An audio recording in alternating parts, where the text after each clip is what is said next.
Hey guys, today I have a matching Kenmore washer and electric dryer set, and on this one here I've got it set up now running. Pretty heavy load in there, tons of space. I believe this is a Super Capacity Plus. It's got the agitator, it's got the water level control, so you control how much water this machine uses. That paired with the agitator will get any clothes you put in there really clean. It does an excellent job. You've got lots of different temperature options. You've got a second rinse. You can even control how fast this agitates here. So if you have really delicate items that you were washing or heavy duty items like I've got in there, jeans, towels, jackets, that kind of thing, you can control all of that. Then you have a ton of different cycle options you can switch from here. If you need a real fast wash, you can do that guy there. More delicate items, you can even soak and pre-wash. Tons of different options there. You can see everything's nice and clean on it. It's been cleaned, sanitized top to bottom. It's good to go. And I always do the last load after testing everything out. I do the last load so you can see as if you're standing here yourself checking it out. Get everything on it's working perfect. So we're gonna let it fill up. I'm gonna show you that it agitates like it's supposed to, drains the water out, and then finally has a nice, fast, smooth final spin cycle. So we'll let it go ahead and fill up and we'll come back. Okay, and it's moved into the wash cycle now. It's filled all the way up with water and it's agitating. You can hear that. That's what I call the agitator kick. That's what you want to hear. I'll show you how that works here in just a sec. If I open this up, you can see it's agitating perfectly. Now it should only move in one direction, clockwise. If it could move in both directions, then right now it actually wouldn't be moving at all, it'd just be sitting there.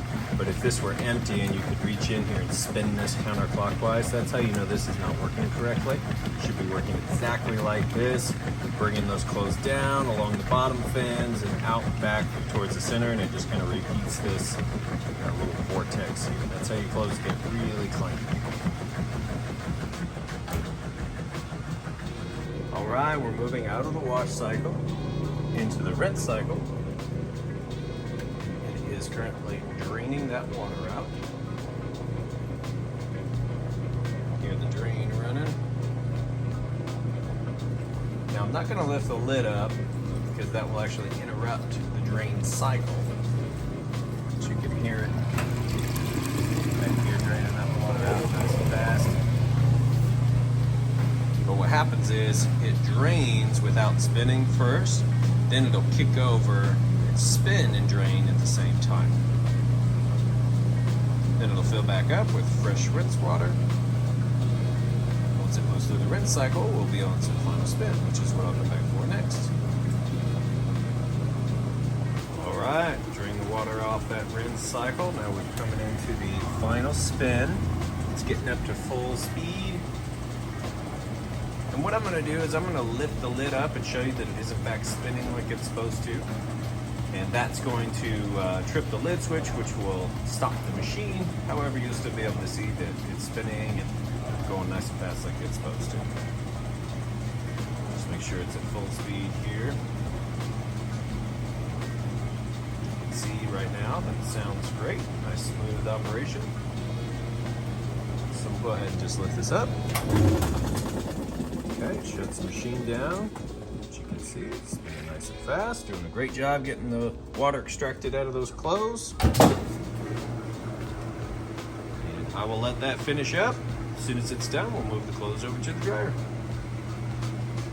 All right, we've got those clothes pulled out. You can see this washer is good to go, nice and clean.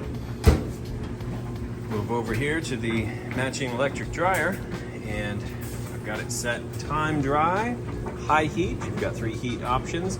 Air dry for your really delicates. You've also got an auto setting. You just set it and forget it.